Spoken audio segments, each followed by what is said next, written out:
You are about to enter the exciting world of Zenith. The name goes on before the quality goes in, or something like that. This is the Zenith 4-head VHS VCR that was manufactured in Japan from 1988 to 1990. This unit is probably the most unusual of VCRs that you'll see on my channel, next to the VCR that has a drawer loading mechanism. Be sure and look that one up. Looks like an ordinary VCR, right? Except for the fact, how can you put a tape in that slot? The tape doesn't fit in there. So what do? Oh, you put the tape in sideways, like this. Pretty cool, huh? So in a moment, I'll show you how that tape loads inside the system. It's pretty cool. Now, I remember seeing one of these video recorders in Video Magazine back in the day. Do you guys remember Video Magazine? I mean, all the coolest stuff was in Video Magazine, at least home video equipment. But I remember seeing this model in there, and I thought, one of these days, I'm going to look for one of these and find one. And after all these years of looking at Goodwill stores, I've never seen one. And I realized I had to go to a junk shop instead. So I found a junk shop in a town a couple towns north of mine, and literally dug through junk and found this thing on the shelf. It was extremely dirty, but the cool thing was I didn't have to do anything to it to get it to work. It worked as soon as I plugged it in.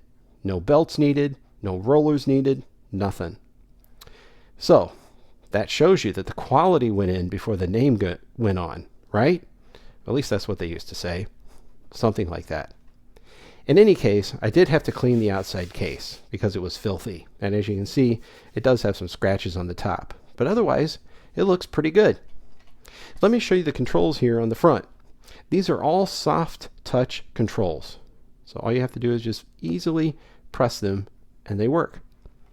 You have channel up and down, stop, play, fast forward search, rewind, pause, record. You have a clock lap counter button here, I guess, to switch between which one you prefer. You have a reset button here, also for the counter. Over here, it has a display that lights up underneath the display. So you have pause, fast forward, play, rewind, record. So those little lights light up when each one of those indicators or buttons are pressed. There, of course, is your display. And by pulling down this cover on the front, you get some more controls. Over here, you have source select, EP and SP speeds. Now, the unit will play all of the speeds, but you can only record on those two. You have a special normal automatic frequency control setting. You have counter memory on and off. You have a cable TV tuner selector, and you have a programming section here for your channels. And the channel set switch is off or on. Over here a little bit, you have the select button, timer, and then you have clock adjust, and program. So you can actually program the VCR right here on the front. So I guess this was before on-screen programming. And then over here you have your traditional potentiometer for tracking. So before we get in and see how this crazy thing loads up, let's take a look at the back at the jacks. Here we have the serial number plate and all the other information and warnings. And then just to the right of that are our jacks. We have audio in and out. We have VHF, UHF cable TV, antenna in, antenna out, channel 3, channel 4 selector, video in and out, and it has a little thing here that says base TAC. Looks like there used to be something right there, or may have been something intended to be there, but it isn't. Up here in the top you can't see it, but it says VLOC.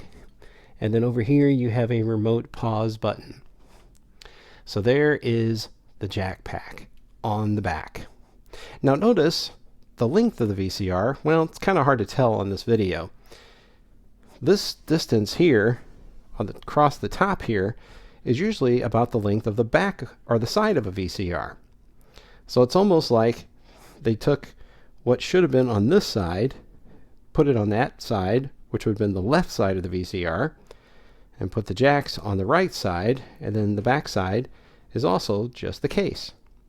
So not only do the tapes load in sideways, but the controls are on the side of the case as well. Pretty cool, huh? Now let's take a look inside this groovy piece of technology history.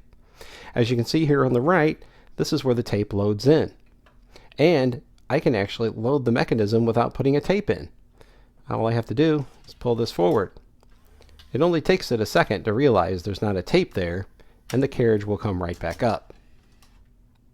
I did oil this gear right here and put a little bit of grease right here just to see if it would make it a little bit easier to go in and out.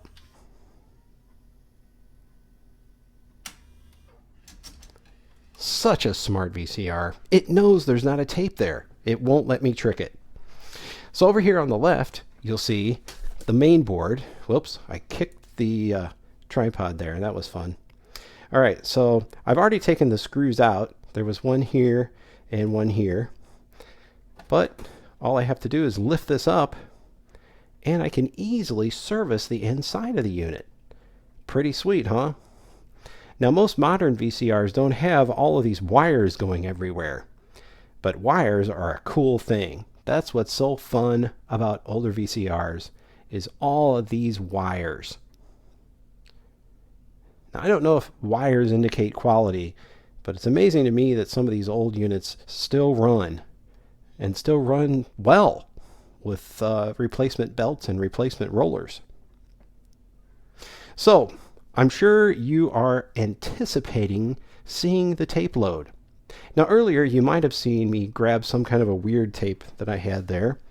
That tape is known as a digital S tape. In one of my videos you'll see how I was able to modify this digital VHS tape. It's used in commercial use. Well, probably isn't used anymore for commercial use. But back in the day it was. And I was able to get this to play, or at least load, into a modern VHS machine. But there's something about it that won't let me load it into the side loader. It gets stuck. So I guess I can investigate that later. But for now, I'll go ahead and load in this Lord of the Rings VHS pre-recorded tape. Now you would think there would be something really crazy and fancy going on here with this loading mechanism, but it's actually pretty simple.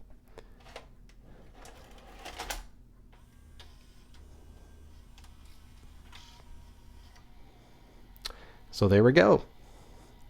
That was all it took. Now in my mind, I was kind of anticipating there being some kind of a, I don't know, maybe a stair-step effect. You know, kind of one of these kind of deals. But it just goes straight down. So I guess all the stuff is there to get the tape to load that way. Go ahead and hit eject again so you can see it do its thing one more time. Now because it's a 4-head unit, the picture quality is excellent and the special effects are excellent as well. So your scan and your pause, all of that works really well on this machine. I would imagine this VCR probably cost somewhere in the area of $400 to $500 back in the day. Can you imagine that, spending $500 on a VCR? It wasn't even hi-fi stereo, or stereo for that matter. All right, let me reposition the camera and you can see the picture quality on this thing. So here it is, VHS, a beautiful 220, 240 lines of gorgeous resolution, playing back on a CRT TV. Occasionally you might see a little circular action on the screen, and that is the difference between the scan rate of this TV and my camera. So that's nothing that's coming from the VCR. But let's take a look at some of these special effects here. So here's a pause. Okay, pause is really good. Start up again. Oh, we can actually do frame by frame, which is kind of interesting as it moves static across the screen. Okay, so here's fast forward. And we'll go backwards and rewind. Review, as some would call it. Kind of hear the VCR in the background struggling there slightly.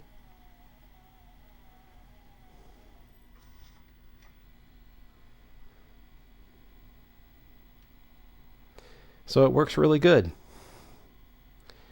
The cool thing is that they were actually forward thinking on this VCR. They knew that someday we would no longer have digital channels. So what they did is they put this little function on here known as TV and auxiliary. If you switch this over to auxiliary, it's like the tuner never existed on this machine. For example, if I go ahead and hit stop here, you'll see channel 2 appear on the LCD or the display. It's not LCD, it's probably fluorescent or something. And then of course on the TV you see static. But if I switch this over to auxiliary right here, we just get a blank screen. So that's pretty neat. So you could go ahead and hook up a digital tuner, very much like my Zenith digital tuner over here on the side, which probably wasn't made by Zenith at all, but has the name on it anyway. You could hook something like that into the VCR and record your favorite programs. And of course, you'll want to do it in SP mode because the quality is much better. You could record an EP and get 6 hours on one VHS tape, but that would sacrifice quality quite a bit. So there you have it. A very cool VCR with very neat engineering from a bunch of crazy people in Japan. I read online that this VCR was actually made by JVC, but who knows? It was made in Japan, so that's very likely. I think there was like 3 to 5 major VCR manufacturers back in the day, and JVC was one of them. Matsushita was another one. I'm not sure who the other guys were. Maybe Sony was on that list as well. So if you want to see it fast forward and rewind, unlike the more modern VCRs, it actually unthreads the tape before you do any other functions. I think that's better. Takes better care of your tapes. It's got a very quiet fast forward, doesn't it? There's fast forward, stop, and rewind.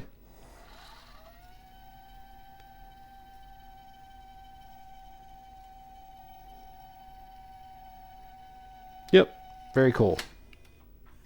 It does not have a real-time counter on it on the front, but it does have a counter, just numbers for reference. Let's see that eject again. Very cool stuff. So, thank you for watching this little display of this JVC made VCR, possibly. Please subscribe to my channel. If you like VCRs, I've got a ton of them on my channel that you can check out and see. And again, check out that drawer loading VCR. That was very cool as well, and made by JVC. So, please leave a comment below if you have a question. If you want to buy this VCR from me, you can request that as well. Just give me $1,000 for it, and it's yours. I only paid $10 for it, though, so I hope you're not offended by that. Okay, I got to make some money here, this stuff costs money. Okay, thanks for watching, guys. See ya.